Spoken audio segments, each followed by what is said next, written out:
Hello friends, welcome to this educational platform. आप सभी का आपके अपने इस यूट्यूब चैनल पर स्वागत है। आज के इस वीडियो लेक्चर में हम लोग डीएलएड 4th सेमेस्टर के अकॉर्डिंग केमिस्ट्री से रिलेटेड एक चैप्टर सीखेंगे जो कि आवर्त सारणी होगा। आप में से बहुत सारे स्टूडेंट बहुत ज़्यादा इसकी डिमांड कर रहे थे कि सर आवर्त सारणी पढ़ा दीजिए, तो मुझे लगा कि शायद आप लोगों को आवर्त सारणी में प्रॉब्लम हो रही है, तो चलिए आवर्त सारणी को हम पढ़ाएंगे। किंतु क्योंकि आपका एग्ज़ाम का समय बहुत ही नज़दीक है तो आवर्त सारणी को उतना बहुत ज़्यादा तो डीपली नहीं पढ़ा जा सकता कि चैप्टर के अकॉर्डिंग उसको बहुत डिटेल किया जाए। बहुत डिटेल करना उचित भी नहीं होगा इस वक्त, क्योंकि आप लोगों के लिए वो हानिकारक हो जाएगा। तो इसको क्वेश्चन आंसर्स फॉर्मेट में हम लोग सीखते जाएंगे और डिटेल भी होती जाएगी। आपके लिए जितना लेवल आपका होगा उससे कहीं अधिक यहाँ पर चीज़ें आ जाएंगी। आप बस ध्यान से समझिए, सीखिए, और जो मैं बोलता जाऊँ, कहता जाऊँ, समझाता जाऊँ, उनको ध्यान से सुनते रहिए, ठीक है। और आप लोग वीडियोस को शेयर करते रहिए, लगातार लोगों में शेयर करिए, जोड़िए। आप चलिए देखते हैं और इसको समझते हैं कि आखिर ये जो क्वेश्चंस हैं इनके अकॉर्डिंग हम सीखेंगे कि आखिर आवर्त सारणी में क्या क्या खास बातें हैं। देखिए, पहला क्वेश्चन आपसे कह रहा है परमाणु क्रमांक और परमाणु भार क्या है। देखिए, कोई भी एटम है, कोई भी परमाणु है, किसी भी तत्व की सूक्ष्मतम इकाई बोला जाता है।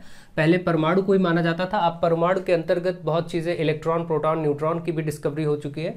तो आप ये जानते हैं कि अगर कोई किसी हम परमाणु की संरचना पर बात करें, पहले आप जनरल बात सीख लीजिए।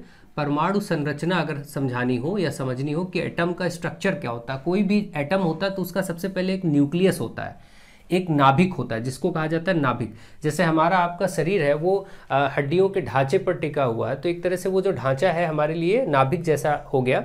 मतलब पहले एक बेस होना चाहिए जिसके अराउंड हमारा वो स्ट्रक्चर होना चाहिए। हमारी बॉडी का स्ट्रक्चर होने के लिए पहले उसका एक बेस है, फिर उसके अराउंड स्ट्रक्चर है। उसी तरीके से कोई परमाणु होता है तो सबसे पहले उसका नाभिक होता है, ये जो इंटरनल आप देख रहे हैं नाभिक, और फिर उसके अराउंड कक्षाएं होती हैं इस तरीके से, और इस तरीके से आप देखते हैं। ये आप हमेशा ध्यान रखिए, ये एटम के स्ट्रक्चर्स हैं, ठीक है। इस तरीके से ये जो बीच में आप देख पा रहे हैं इसको हम नाभिक कहते हैं। इसको अगर ध्यान दें तो यहाँ पर आप लिख लीजिए, ये नाभिक है। और ये जो आप बाहर देख रहे हैं ये आप सर्कुलर यानी वृत्तीय आकार में, ये सभी कक्षाएं हैं, है ना। हम इनको ऑर्बिट कहते हैं या शेल कहते हैं इंग्लिश में, ये हो गई। और इसके बाद इस अब नाभिक में क्या होता है, नाभिक क्योंकि आपको मालूम है कि कोई भी जो परमाणु है, परमाणु अगर हम ब्रेक करेंगे तो परमाणु में आपको क्या मिलेगा, इलेक्ट्रॉन, प्रोटॉन और न्यूट्रॉन। ये आपके तीन सब एलिमेंट्स होते हैं, सब एटम होते हैं, इलेक्ट्रॉन, प्रोटॉन और न्यूट्रॉन। इलेक्ट्रॉन हमेशा क्या होते हैं, इलेक्ट्रॉन की बात करें तो इलेक्ट्रॉन ई पर माइनस से यानी नेगेटिव, ऋणात्मक होते हैं। प्रोटॉन जो होते हैं वो प्लस से रिप्रेजेंट होते हैं, इनको प्रोटॉन कहा जाता है, प्रोटॉन धनात्मक होते हैं। और न्यूट्रॉन जो होते हैं, ये जो आप देख रहे हैं न्यूट्रॉन, जिसको एन से लिखा जा रहा है, न्यूट्रॉन पर कोई आवेश नहीं होता, कोई चार्ज नहीं होता, यानी कोई आवेश नहीं होता, कोई आवेश इस पर नहीं होता। ये बेसिक बातें आपको पता होनी चाहिए। Electron negative, proton positive, neutron no charge, इस पर कोई आवेश नहीं होता। यानी ये एक तरह से कह सकते हैं एक वर्ड कि ये उदासीन होता है, इलेक्ट्रिकली न्यूट्रल होता है, जिसको कहते हैं उदासीन, ठीक है। तो ये आप देख पा रहे हैं कि ये इलेक्ट्रॉन प्रोटॉन से संबंधित बेसिक बातें हो गई। अब देखिए, ये जो एटम परमाणु की संरचना थी कुछ इस प्रकार से दिखती है। इसमें जो नाभिक होता है वहां पर प्रोटॉन होते हैं और न्यूट्रॉन होते हैं। नाभिक में हमेशा प्रोटॉन और न्यूट्रॉन पाए जाते हैं, और ये जो बाहरी कक्षाएं हैं यहाँ पर हमेशा इलेक्ट्रॉन्स रिवॉल्व करते रहते हैं, घूमते रहते हैं। इलेक्ट्रॉन्स आप देखेंगे बाहरी कक्षाओं में होते हैं। तो पहली कक्षा में, अब वो तो अलग बात है, मैंने यहाँ पर ज़्यादा बना दिया, आप ये ध्यान रखिए, इनका अलग एक डिवाइडेशन है, वो सब बातें हम भी नहीं करेंगे। तो बस केवल इतना समझना है कि हाँ, इलेक्ट्रॉन्स इन कक्षाओं में घूमते हैं, बस केवल जनरल आप थॉट अभी रखिए, आगे का चीज़ें अभी मतलब नहीं है, ठीक है। तो इलेक्ट्रॉन्स कहाँ पाए जाते हैं, बाहरी कक्षाओं में। नाभिक के चारों ओर कक्षाएं होती हैं, उन कक्षाओं में इलेक्ट्रॉन पाए जाते हैं। और नाभिक के अंदर कौन कौन पाया जाता है, प्रोटॉन और न्यूट्रॉन। तो अगर कभी पूछा जाए कि अच्छा ये आपको मालूम है कि इलेक्ट्रॉन नेगेटिव है, प्रोटॉन पॉजिटिव है और न्यूट्रॉन पर कोई चार्ज नहीं है, अगर कभी ये पूछा जाए फिर ये बताइए कि नाभिक का आवेश की प्रकृति क्या है, नाभिक पर किस प्रकार का आवेश है, या नाभिक की प्रकृति नेचर क्या है। तो नाभिक में आप देख रहे हैं दो ही चीजें हैं, इन्हीं के आधार पे बनेगा, या तो प्रोटॉन है या न्यूट्रॉन है नाभिक में। तो प्रोटॉन पे तो चार्ज प्लस होता है, लेकिन न्यूट्रॉन पे तो कोई चार्ज ही नहीं, तो इससे कोई आवेश बनेगा ही नहीं, इसी के कारण आवेश बनेगा। इसका मतलब जो नाभिक है वो सदैव धनात्मक होता है, ध्यान रखिए, यानी नाभिक हमेशा धनात्मक होता है। नाभिक के आवेश की प्रकृति या नाभिक की प्रकृति पूछा जाए तो आप कहेंगे सदैव धनात्मक होता है, क्योंकि उसमें प्रोटॉन धनात्मक होते हैं और न्यूट्रॉन का कोई चार्ज होता ही नहीं है, तो इसलिए नाभिक सदैव धनात्मक होते हैं। ये बातें आप इतनी समझ गए होंगे, ये बेसिक बातें थी, समझना जरूरी था, कहीं से कुछ भी कोई चीज़ पूछी जा सकती है, इसलिए ये बातें मालूम होना जरूरी है। अब हम आते हैं, क्योंकि हमने परमाणु संरचना को एक शॉर्ट में देख लिया, तो अब हम आते हैं कि भाई परमाणु क्रमांक क्या है और परमाणु भार क्या है। देखिए परमाणु क्रमांक क्या होता है, किसी भी परमाणु में, किसी भी परमाणु के लिए, एटम के लिए परमाणु क्रमांक होता है सदैव, ध्यान रखिए परमाणु क्रमांक क्या होगा, वो सदैव कहलाएगा उस परमाणु में प्रोटॉनों की संख्या, कितने प्रोटॉन हैं, प्रोटॉनों की संख्या सदैव याद रखिए। तो अब आप डेफिनेशन अगर आपसे पूछ ली जाए कि परमाणु क्रमांक क्या होता है, तो आप बोलेंगे किसी भी परमाणु में प्रोटॉनों की संख्या को परमाणु क्रमांक कहा जाता है, जितने प्रोटॉन होते हैं वही परमाणु क्रमांक है। और एक रूल आप ये अब यहाँ से एक दो बेसिक रूल सीखेंगे, इससे क्वेश्चंस भी पूछे जा सकते हैं कि जो प्रोटॉन होते हैं, प्रोटॉनों की संख्या, आप समझ गए कि इसी को परमाणु क्रमांक कहते हैं, इसका मतलब परमाणु क्रमांक ही प्रोटॉनों की संख्या है, इसका मतलब प्रोटॉनों की संख्या को हम कहते हैं परमाणु क्रमांक, परमाणु क्रमांक। और क्योंकि परमाणु क्रमांक या प्रोटॉन, जितने प्रोटॉन होते हैं उतने ही इलेक्ट्रॉन होते हैं किसी भी एटम में, ध्यान रखिए किसी भी परमाणु में जितने प्रोटॉन होंगे उतने ही इलेक्ट्रॉन भी होते हैं। तो आपसे अगर कभी पूछा जाए फिर किसी परमाणु में प्रोटॉनों की संख्या परमाणु क्रमांक है तो इलेक्ट्रॉन कितने होंगे, तो आप बोलेंगे जितने प्रोटॉन है उतने ही इलेक्ट्रॉन होंगे, ठीक है। इसका मतलब प्रोटॉनों की संख्या बराबर परमाणु क्रमांक, और यही बराबर होगा इलेक्ट्रॉनों की संख्या के, मतलब प्रोटॉन और इलेक्ट्रॉन बराबर होते हैं, इलेक्ट्रॉनों की संख्या। चलिए अब जैसे एक एग्जाम्पल लेते हैं कि सोडियम, सोडियम एक तत्व है, देखिए सोडियम का परमाणु क्रमांक आपका होता है 11 और परमाणु भार होता है 23, ठीक, 11 और 23। तो अगर यहाँ पर जो नीचे लिखा होता है इसको परमाणु क्रमांक कहते हैं और ऊपर जो लिखा है उसको परमाणु भार कहते हैं। Na को सोडियम, सोडियम को रिप्रेजेंट Na से करते हैं, N कैपिटल A स्मॉल, ठीक है। जब भी केमिस्ट्री में कोई दो तत्वों से कोई चीज़ रिप्रेजेंट की जाती है तो पहला कैपिटल लेटर दूसरा स्मॉल लेटर, दो अक्षरों से निरूपण होगा तो पहला कैपिटल दूसरा स्मॉल। तो ये था सोडियम। सोडियम के लिए अब यहाँ देखा जाए जो कम वाला नंबर है ये परमाणु क्रमांक को प्रदर्शित करता है। कभी आपसे पूछा जाए इसका परमाणु क्रमांक क्या है सोडियम का, तो आप कहेंगे परमाणु क्रमांक 11 है। अगर कहा जाए परमाणु भार क्या है तो आप कहेंगे परमाणु भार इसका 23 है, 23, ठीक है। ये आपका सोडियम के लिए परमाणु क्रमांक और परमाणु भार हो गया, ठीक है। अब आप ये चीज़ ध्यान रखें कि अगर अब आपसे कहा जाए ठीक है फिर प्रोटॉन कितने हैं, तो प्रोटॉनों की संख्या बताइए, प्रोटॉनों की संख्या आपको बताना है, प्रोटॉनों की संख्या इसमें कितनी है, तो जितना परमाणु क्रमांक है उतनी संख्या, परमाणु क्रमांक 11 है तो प्रोटॉन भी 11। अब अगर आपसे पूछा जाए तो इलेक्ट्रॉनों की संख्या बताइए, इलेक्ट्रॉनों की संख्या, तो इलेक्ट्रॉनों की संख्या आप बताएंगे जितने प्रोटॉन होते हैं उतने इलेक्ट्रॉन, तो इलेक्ट्रॉन भी 11 ही हो जाएंगे। अब एक और चीज़ बची, फिर न्यूट्रॉन कितने होंगे, न्यूट्रॉनों की संख्या, तो न्यूट्रॉन की संख्या के लिए आप एक सूत्र याद रखेंगे कि इस परमाणु भार से परमाणु क्रमांक को माइनस कर देते हैं, 23 से 11 को हटा देंगे आएगा 12। हमेशा याद रखिए भार और क्रमांक का जो अंतर होता है वही न्यूट्रॉनों की संख्या होती है। कभी पूछ लिया जाए न्यूट्रॉनों की संख्या क्या है तो परमाणु भार माइनस परमाणु क्रमांक कर दीजिए, न्यूट्रॉन आ जाएंगे। तो इतने पॉइंट पर आपसे चर्चा ये भी की जा सकती है कभी, ठीक है। ये आपने अच्छे से समझ लिया होगा। आई होप आपको ये बात अब समझ में आ गई होगी कि परमाणु क्रमांक क्या है। तो परमाणु भार आप देख रहे हैं, अगर यहाँ से देखा जाए परमाणु भार फिर कैसे बना, तो अगर मैं बोलूँ कि प्रोटॉन 11 थे ये और न्यूट्रॉन कितने आए 12, देखिए तो प्रोटॉन और न्यूट्रॉन को अगर हम जोड़ दें तो देखिए 11 और 12 यही हो गया 23 जो कि परमाणु भार है। इसका मतलब परमाणु भार क्या होता है, प्रोटॉन और न्यूट्रॉन का योगफल। किसी भी परमाणु में प्रोटॉन और न्यूट्रॉन का योगफल क्या कहलाता है, परमाणु भार कहलाता है, ठीक है। ये बात आपको सामने से समझ में आ रही होगी, ठीक है। चलिए अच्छी बात है, अब ये बेसिक बातें हो गई। अब चलिए आगे बढ़ते हैं। पहला क्वेश्चन भी इसके साथ आपका कंप्लीट हुआ, सारी चीज़ों को समझते चलिए। अब आता है कि डोबेराइनर त्रिक को समझाइए। डोबेराइनर त्रिक क्या है, सबसे पहले देखिए पहले जो कुछ थोड़े बहुत तत्व ज्ञात थे, बहुत कम तत्व ज्ञात थे। स्टार्टिंग में क्या था कि बहुत 17वीं शताब्दी के आसपास में बहुत ही कम तत्व पता थे। और उनको याद रखना, उनके गुणों को याद रखना बहुत आसान था, तो लोग ऐसे ही याद रखते थे। फिर क्या हुआ, धीरे धीरे जब संख्या तत्वों की बढ़ने लगी तो उनके भौतिक गुण और रासायनिक गुण और तमाम प्रकार के उनके गुणों को याद रखना, समझना ये बहुत मुश्किल होता चला गया। तो इसलिए आवर्त सारणी की आवश्यकता पड़ी। आवर्त सारणी का रोल ये है कि आवर्त सारणी में तत्वों का वर्गीकरण किया गया है। आवर्त सारणी में क्या किया गया है, तत्वों का वर्गीकरण। वर्गीकरण मतलब क्लासिफिकेशन, ठीक है, वर्गीकरण। और वर्गीकरण, तत्वों के वर्गीकरण की जरूरत क्यों पड़ी, तत्वों का वर्गीकरण किसके अंतर्गत किया गया है, आवर्त सारणी में। आवर्त सारणी में तत्वों का वर्गीकरण किया गया। आगे क्यों जरूरत पड़ी, क्योंकि पहले तत्व कम थे तो उनको याद रखना आसान था, लेकिन धीरे धीरे जैसे समय के साथ तत्व बढ़ते गए, उनकी विशेषताओं पर अध्ययन शुरू हुआ, उनके भौतिक और रासायनिक गुणों पर अध्ययन किया जाने लगा, तो पता लगा कि इनमें बहुत सारी चीज़ों को ध्यान रखना होगा, ये एक बहुत जटिल प्रक्रिया होगी। तो इसको आसान करने के लिए आवर्त सारणी का निर्माण आवश्यक हो गया। तो आवर्त सारणी, या पहले ये कह सकते हैं कि सबसे पहले आवर्त सारणी की आवश्यकता नहीं हुई, बल्कि सबसे पहले उन तत्वों के जब अधिक गुणों पर अध्ययन चलने लगा तो फिर ये आवश्यकता महसूस हुई कि आप तत्वों का वर्गीकरण आवश्यक है, तत्वों को क्लासिफाई करना जरूरी है कि सेम टाइप के अलग अलग विपरीत प्रकार के इनको अलग अलग रखा जाए। तो ये वर्गीकरण की आवश्यकता महसूस होने लगी। तो धीरे धीरे जो वैज्ञानिक थे उन्होंने उनका वर्गीकरण प्रारंभ किया।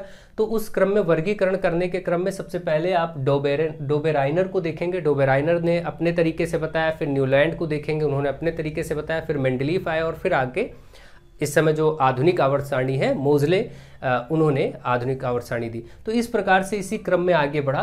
तो फिर जब वर्गीकरण की आवश्यकता महसूस हुई तो उस वर्गीकरण के क्रम में सबसे पहले नाम आया डोबेराइनर।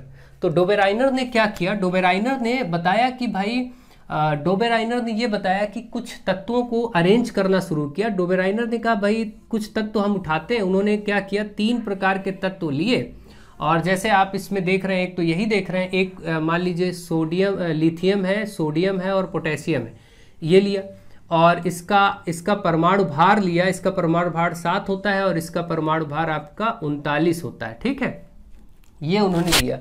और एक और ऐसे ग्रुप बनाए तो मुख्य 3 थे, हम 2 पर चर्चा कर लेते हैं। एक ये बनाया इन्होंने जो आपके सामने है, क्लोरीन, ब्रोमीन और आयोडीन। इसी प्रकार से कैल्शियम के साथ कैल्शियम, स्ट्रोंटियम, इस तरीके से एक और ग्रुप बनाया था। तो फिलहाल हमें समझना है कि उन्होंने 3 तत्वों के ऐसे सेट बनाए।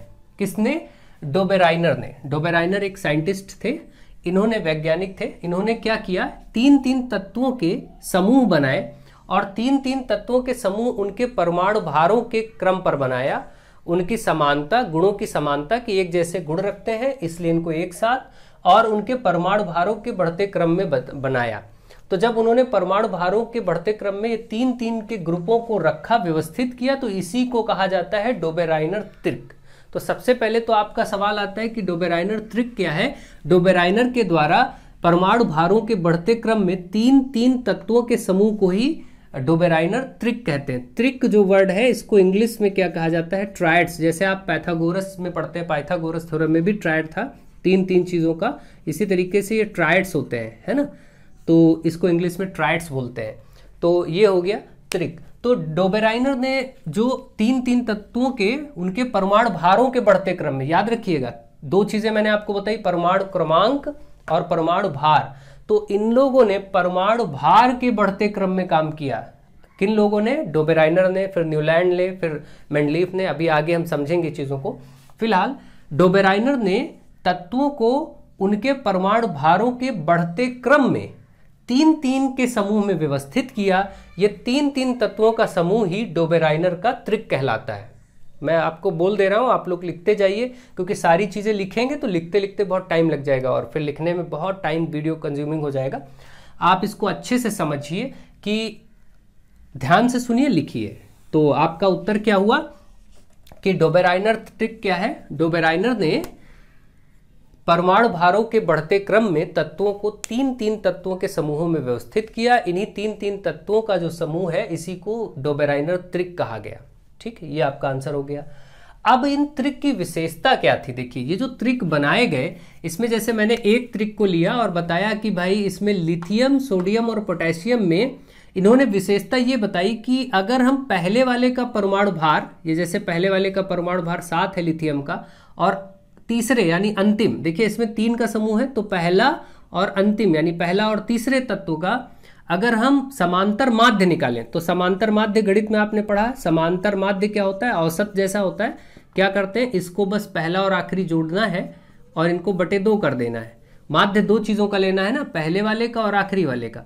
तो डोबेराइनर ने बताया कि यदि इन तत्वों में पहले और तीसरे तत्व का परमाणु भारों का समांतर माध्य लिया जाएगा तो मध्य वाले का परमाणु भार अपने आप निकल आएगा। जैसे आपको मालूम है सोडियम का 23 होता है, अब देखिए इससे कैलकुलेट होके 23 ही आएगा, 39 1 40 6 46 46 बटे 2 और कैलकुलेट होके देखिए काटेंगे 2 दूनी 4 2 3 6 तो 23 आ गया।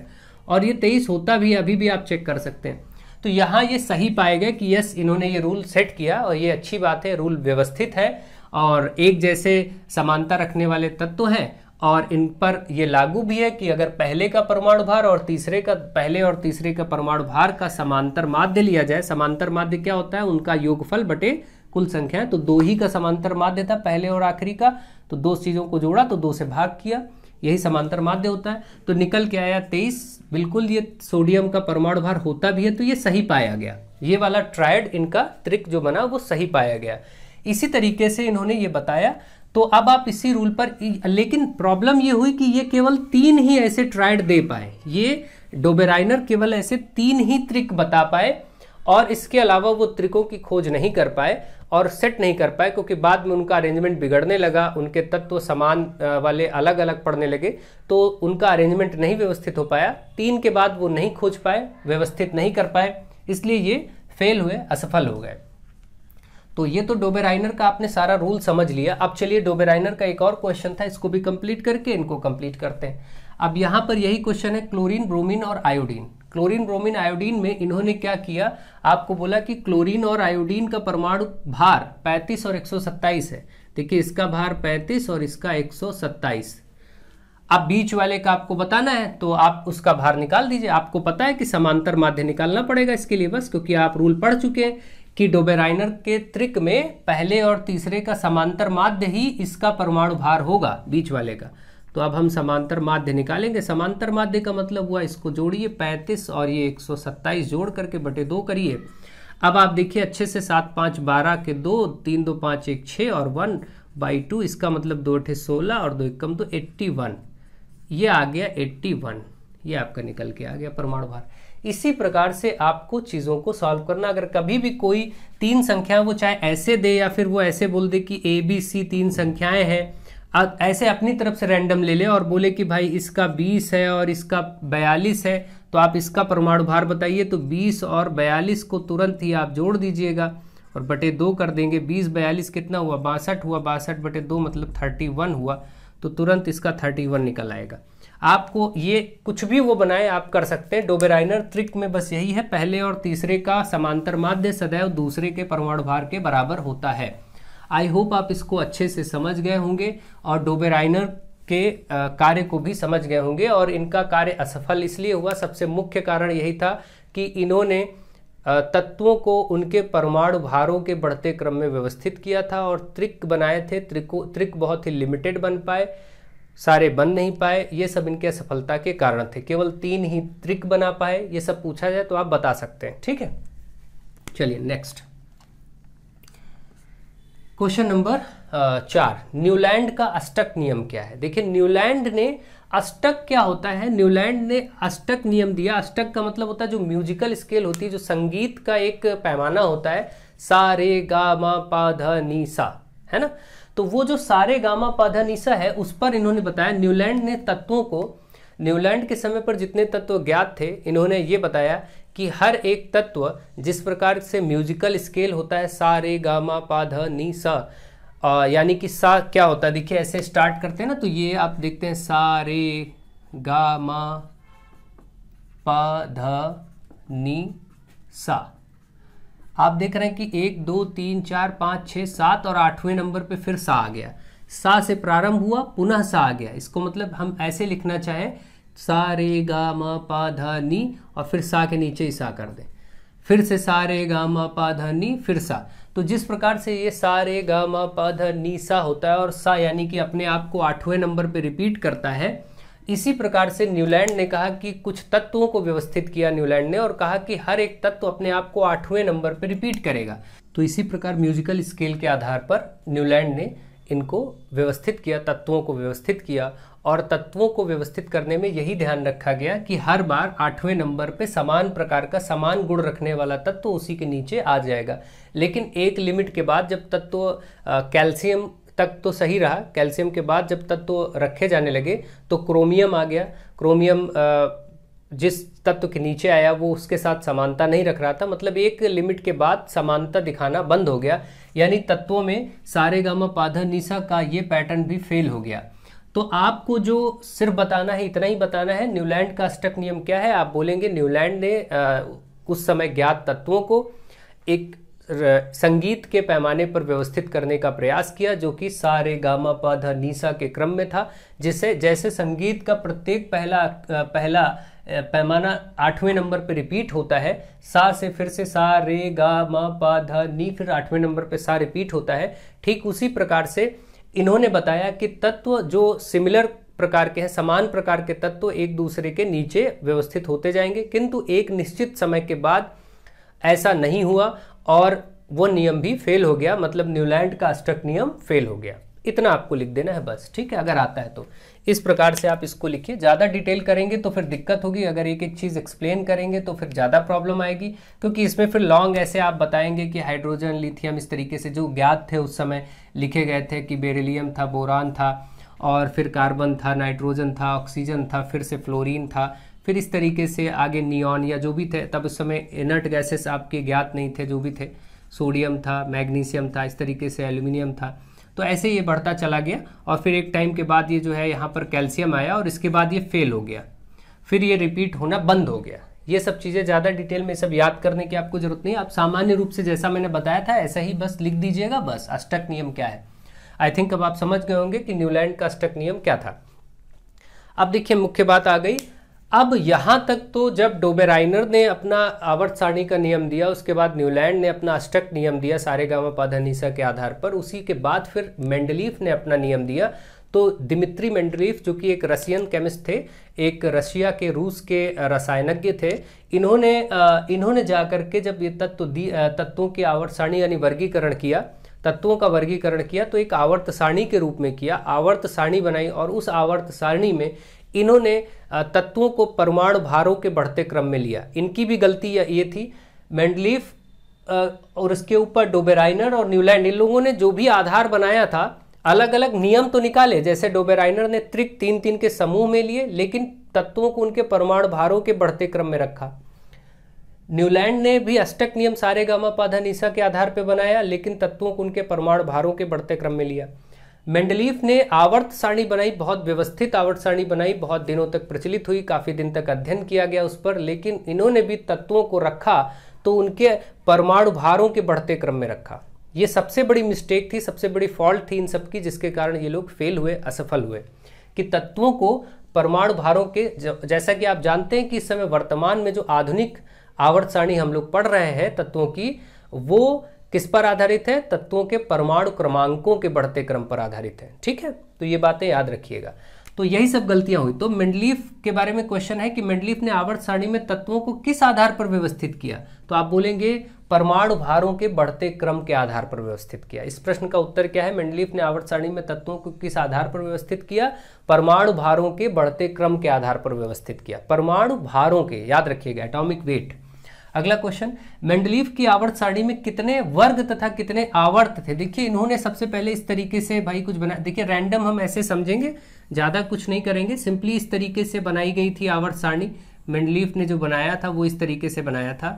ठीक है, जैसे 1 2 3 4 5 6 आवर्त बना दिए, और 1 2 3 4 5 6 7 और 8, है ना, इस तरीके से 8 क्या बना दिए? 8 समूह बना दिए। तो जो इस तरीके से आप देख रहे हैं लेफ्ट टू राइट, इधर से इधर जो ये 36 पंक्तियां आपको दिखाई पड़ रही हैं, ये आवर्त कहलाए। इन्हीं को क्या कहा गया? आवर्त, जो मेंडलीफ ने सेट किया। यानी इस तरीके से जो चल रहे हैं ये आवर्त है, और ऊपर से नीचे जो आ रहे हैं, जितने भी ऊपर से नीचे ये सब देख रहे हैं, ऊपर से नीचे ये जो स्तंभ दिख रहे हैं, ये स्तंभ कहे जाते हैं वर्ग या समूह, वर्ग या समूह। तो यही आपसे प्रश्न पूछा गया है कि मेंडलीफ की आवर्त सारणी में कितने वर्ग थे, तो आप कहेंगे 8 वर्ग थे। ठीक है, कितने थे? 8 थे। 1 2 3 4 5 6 7 और ये 8, ऐसे 8 वर्ग थे। ठीक है, तो आप यही बोलेंगे कि मेंडलीफ के आवर्त सारणी में 8 समूह थे, जो कि ऊपर से नीचे के क्रम में आप देख पा रहे हैं। और ये जो आप लेफ्ट टू राइट देख रहे हैं, ऐसे 6 आवर्त थे। 6 आवर्त 8 समूह। प्रारंभ में ये आपका डिवाइडेशन था। कई बार कई जगह 12 आपको लिखा मिलता है, 8 और 12 दिखाई पड़ता है। वहां पर इसलिए था कि उनके अंदर बहुत सारे सब कैटेगरीज की गई थी, उनके अंदर भी डिवाइड कर दिया गया था रोज, तो इसलिए मुख्यतः आपको ये 6 और 8 बताना है। ठीक है, बाकी और जगहों पर अलग अलग चीजें लिखी मिलती हैं, तो कोई दिक्कत की बात नहीं, वो समय के साथ संशोधित होती रही है, बार बार बदलाव होता रहा है, तो इस आधार पर वो चीजें हुई। तो आई होप आप इसको समझ गए होंगे कि मेंडलीफ की आवर्त सारणी में कितने क्या क्या तत्व, आवर्त और वर्ग थे। अगला, मेंडलीफ की आवर्त सारणी व्यवस्थित करते समय प्रारंभ में कितने तत्व ज्ञात थे? जिस वक्त मेंडलीफ ने 1869 के आसपास ये व्यवस्था की, उस वक्त लगभग 63 तत्व ज्ञात थे। 63 एलिमेंट ज्ञात थे। आज अगर आपसे पूछा जाए कि आधुनिक समय में कितने तत्व हैं, तो 118। इस समय 118 तत्व हैं हमारी आवर्त सारणी में, और सभी के सभी ज्ञात हैं। सभी ज्ञात हैं मतलब सारे ज्ञात किए जा चुके हैं। पूरी आवर्त सारणी भरी है। अभी 2016 में सारे तत्वों की खोज हुई है। 2016 में लगभग आवर्त सारणी कंप्लीट हो गई। जो आपकी आवर्त सारणी है उसमें सारे तत्व आ गए हैं। इसके पहले कई स्थान रिक्त थे, खाली थे, वो भरे नहीं थे, लेकिन 2016 में कई तत्वों के खोज के साथ 118 के 118 तत्व शामिल हो गए हैं आपके आधुनिक आवर्त सारणी में। तो मुझे आशा है कि आप इसको अच्छे से, इतने तत्व समझ गए, इतनी बारीकियों को अच्छे से समझ गए होंगे, सारी बातों को समझ गए होंगे। अब हम लोग क्या करेंगे, अब हम लोग समझेंगे मेंडलीफ की आवर्त सारणी के दोष और आगे उसके दोष, गुण और अवगुण को समझेंगे। ठीक है, तो चलिए देखते हैं आगे। ये मैं हटा रहा हूं और मेंडलीफ के बारे में आगे अध्ययन करते हैं। तो अब हम देखेंगे मेंडलीफ के आवर्त सारणी के गुण एवं दोषों को। देखिए ध्यान से समझिए कि मेंडलीफ के आवर्त सारणी के जो गुण और दोष हैं वो एक्चुअली क्या थे, उनको समझेंगे। देखिए सबसे पहली बात तो, जब स्टार्टिंग में तत्वों का वर्गीकरण नहीं था, तो मेंडलीफ सबसे पहले ऐसे वैज्ञानिक थे जिन्होंने तत्वों का आवर्त सारणी में वर्गीकरण किया। 63 तत्व इनके समय पर ज्ञात थे, उन्होंने उनको बहुत अच्छे ढंग से व्यवस्थित किया। मेंडलीफ ने, ये सारे पॉइंट आपके गुण में आप लिखते चले जाएंगे। देखिए गुण में मैं आपको बोलते चला जा रहा हूँ, आप लिखते चले जाइए, क्योंकि लिखने में बहुत टाइम लगेगा। ठीक है, तो आवर्त सारणी में क्या, सबसे पहले आप ये लिखेंगे मेंडलीफ के आवर्त सारणी के गुण।